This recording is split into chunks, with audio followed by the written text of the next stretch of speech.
Hello mga ka-tech! Welcome sa ating mga bagong tutorial, sa ating bagong video. So, kung bago ka lang sa aking channel, i-subscribe mo na yan at like at bell notification para update kayo sa bagong video tutorial. So, sa video na ito, tuturo ko naman inyo kung paano maglagay sa isang USB gamit ng Yumi, pendrive, multi-boot operating system. So, nakaraang video, yung ginawa na natin na bentoy. So, meron sila ng pagkakaiba. Pero mas, parang sa akin ay mukhang mas maganda to at pinaka-the best software na Yumi pendrive. Okay. So, ayun gagawa na natin siya ulit ng multi-boot operating system na ilalagay natin ng Windows 7, Windows 8.1, tsaka Windows 10. Okay, mga ka-tech, kung meron kayong computer na hindi pa nagloloko, kaya nag-hang, o kaya nagkakaroon ng blue screen, so, suggest ko sa inyo na panoorin nyo yung video na ito at magkaroon na kayo ng backup. So, gawin nyo na ito mga ka-tech na meron kayong pang-backup. Imbis na pwede nyo siyang i-reformat, imbis na magkaroon ng problema, okay?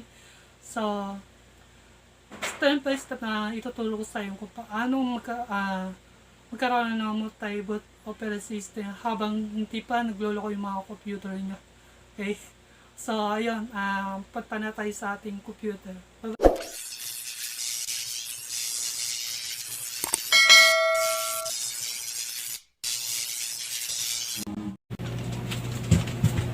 Hello mga ka-tech, so nandito tayo sa computer, download natin yung Yumi.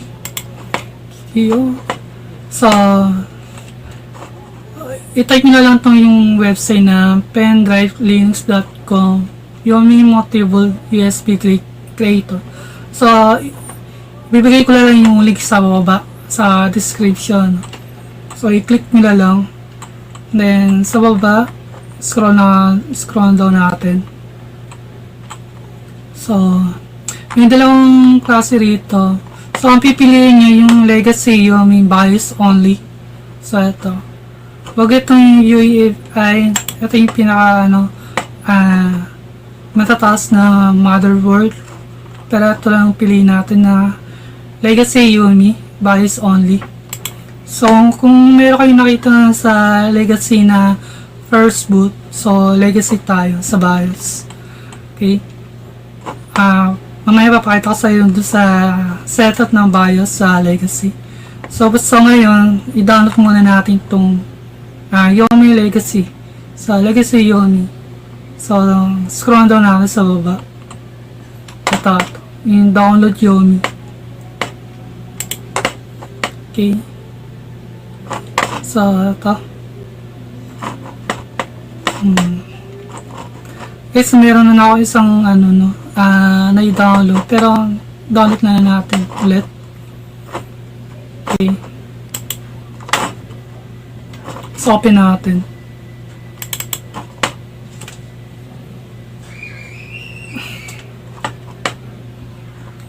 Ito ba sa agree? Ngayon guys, make sure na nakasalpak na yung nyo na USB. Sa akin kasi 16 gig na akin yung flash drive. So, ito. Okay. Tapos ngayon, i-check natin yung NTFS format E. Okay. And then next step 2, select distribution to put E. Okay. Ito na yung mag-input tayo ng ISO na operating system. So, take note na. So, sa baba, scroll down natin. Hanapin natin yung multi-boot operating system. So, ito, Windows to Go installer. So, ito. So, kung kukunin nyo yung multi-Windows, pwede yung Vista 7, Windows 8 and 10 installer sa boot manager. Kapag ka single lang, so single lang yung may ilalagay nyo na lista. So, yun lang yung laman ng ano mo, USB flash drive. Pero kapag ka multi Windows, pag ito nilagay mo, so pwede kang mag-add ng operating system ng Windows 7, 8, tsaka 10. Kaya ulitin ko, sa single window, isa lang pwedeng lagyan ng operating system. Okay, so dito tayo sa isa, multi-boot, multiple. Okay, installer. So, show all ISO. Okay. So, mag-ano tayo, browse.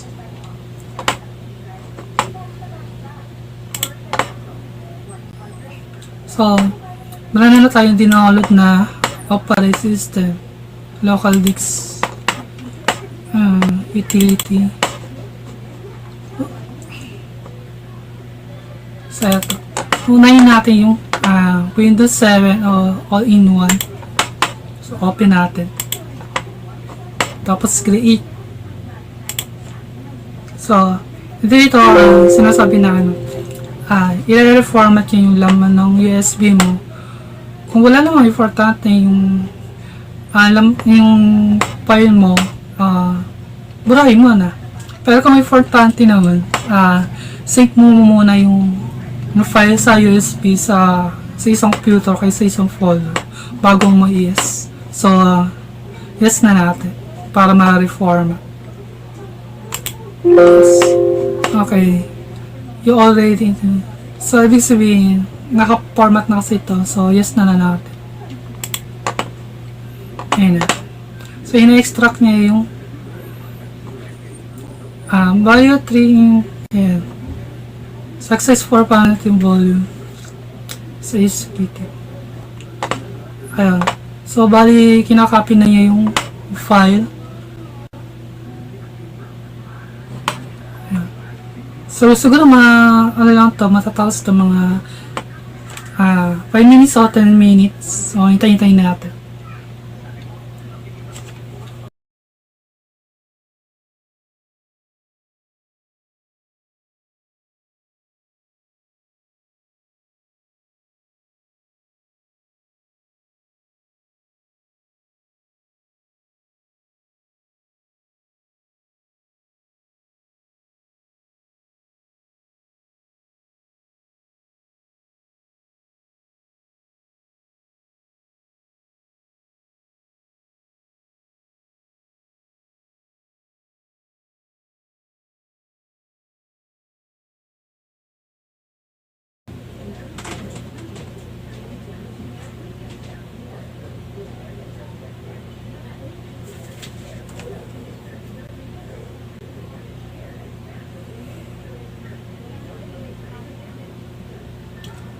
Okay na mga katik. So, next natin. Ito na, all finished and the process is complete. So, next na natin. Dito, would you like to add more ISO? Siyempre, mag-add tayo, no? So, mag-add tayo ng 3 operating system. Use natin. Okay. So, select natin yung multiple na operating system. So, sa baba.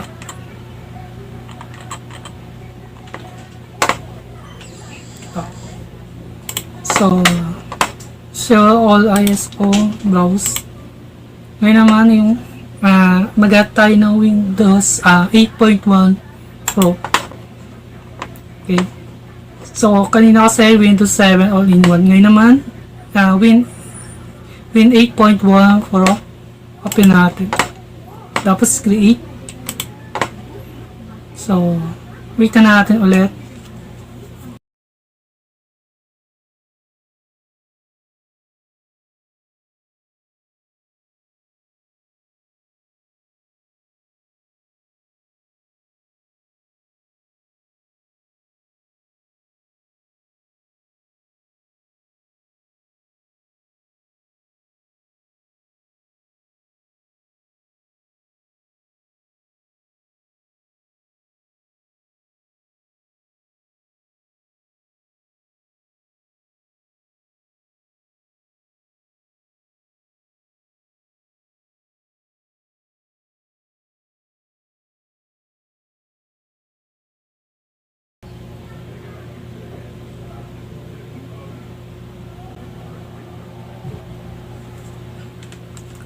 Yun na mga katek, no? Next na natin kasi mag-ulit tayo ng isa pang operating system na Windows 10. Bali, pangatlo na yon. So, syempre yes. So, you like yes natin.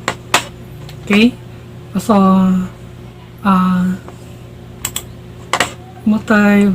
multiple boot. So,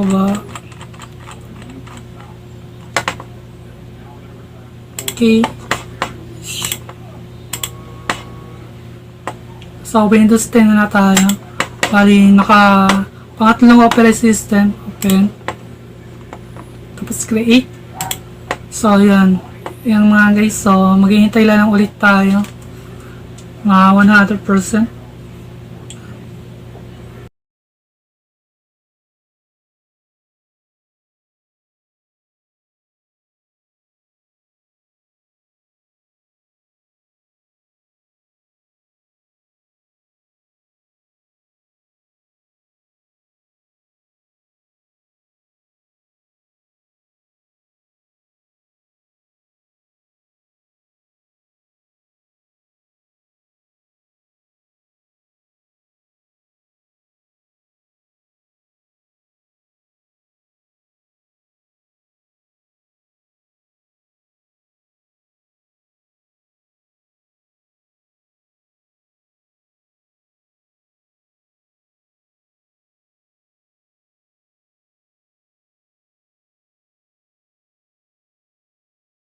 Next natin, siyempre, mas na natapos natin yung i-load yung tatlong operating system na natin. Tapos, test na natin sa BIOS. So, test na natin siya mag-boot. So, patayin natin yung computer. So, okay mga katek, no? So, nakasalpak na yung USB bago natin buksan. So, ulitin ko, no, mga katek. Pagka salpak nyo ng USB, tsaka na natin buksan yung computer, okay? Kasi isasabay natin yung i-flash natin yung F2 tsaka delete para mapunta tayo sa BIOS, ma-setup natin yung first boot na USB legacy, okay? So, una, salpak muna yung USB, then on na natin yung computer. Tapos sabay flash na F2 kaya delete. Okay. So, hintayin natin lumabas.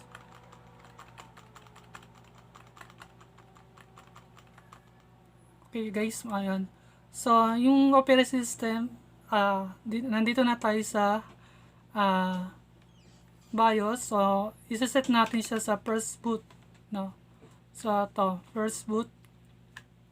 So, sa disk drive, so, dito kasi ito yung ST250, ito yung hard drive na unang-unang lagi yung nagbubot ng operating system natin. Pag nagre-reformat kayo mga katek, so, laging unang-una dapat ay USB, okay? So, ang gagawin nyo, papalitan nyo lang itong ST250, so, USB storage device, so, taas natin, okay? So, yung bootlist options, so, legacy. So, yung sa legacy, yung ginawa natin doon sa pendrive na Yumi. So, yung dinaload natin ng legacy. Okay. Pagkatapos niya, mga katek, apply natin sa baba. Dito sa baba, apply. Tapos, exit. So, magbuboot na siya sa first boot. Okay. Magbuboot na yung ginawa natin na Yumi operating system.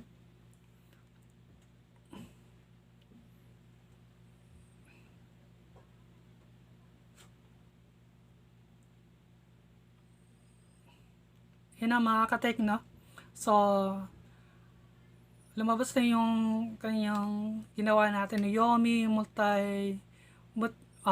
USB. So, nakita natin yung kanyang logo. So, ito na yung Windows installer sa baba. Pag itong ginawa nyo, continue to boot from first HD. So, mapupunta mismo dun sa operating system, yung sa hard drive. Pero ito yung ginawa natin sa Windows installer. So, enter natin. lalabas na yung tatlong ginawa natin na operating system. Ito, install Windows 7, yung una-una. Tsaka yung pangalawa, pangatlo, yung huling ginawa natin, yung install Windows 7. So, yun guys, try natin na enter. Isa, naglo-loading siya. Yung mga katek, no, sa next video, tuturo ko kayong kung paano install yung Windows 7. Okay, sa next video na to, kapag ito tinuloy ko, masyado na mahaba. So, matagal na kasi yung process yung kung paano mag-install ng Windows 7 gamit ng ginawa natin yung Yumi. Okay, so, hintayin nyo lang sa next video natin. Pero ngayon, check na natin muna kung obra. So, yan guys, no? Windows Activity Setup is starting.